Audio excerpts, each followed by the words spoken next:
This is a story about Thesaurus the witch. Her cooking was poor, and she just couldn't stitch. She lived in a stone house so full of knowledge, but she never went to school or even to a college.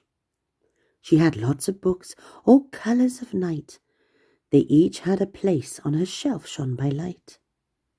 She tried to read words, but nothing looked right. So she lit up a candle and she tried it at night. She tried many times to get her spells done, but nothing was working and nothing was fun. She read a good spell book, but it was held upside down. So by now she was ratty and she headed for town. She geared up a broomstick and put on a cloak, and she took an umbrella in case she got soaked. She grabbed her front door keys and gave out a shout, "I will see you soon, Jasper," as she stepped upon out. As normal he followed and saw her goodbye. He brushed up against her and purred with a cry. But as she was leaving, Jasper had a fright, as she caught up his tail from her judgment not right. She took to her broomstick, no license she got, but she crashed it quite often. Oh, she crashed it a lot. She touched down in Cardiff, parked on yellow lines.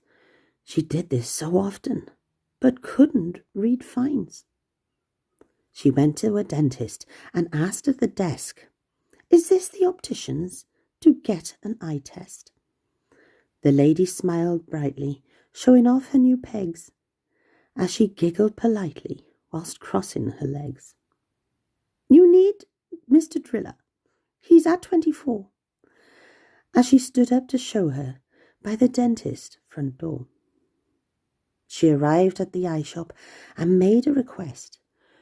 "Could you help me to read, dear, and give me a test?"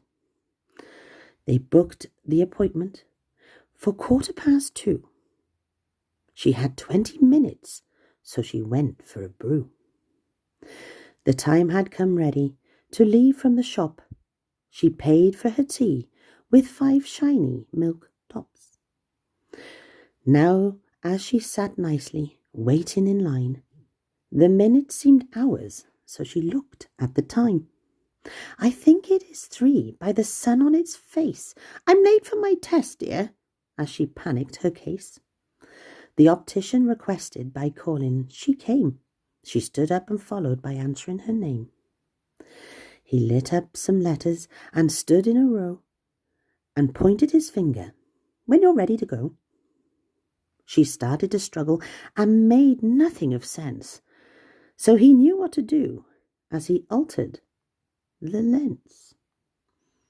He showed her some pictures of things she would know, like a frog and a spider and a troll's green big toe. He made them all smaller and mixed them around. She completed the test as the smallest was found. "You have perfect eyesight. There's nothing to treat." But she wasn't too happy as she got off from her seat.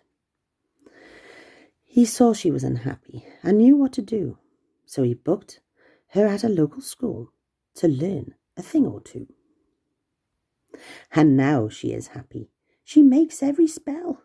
She can read every letter that's worded so well.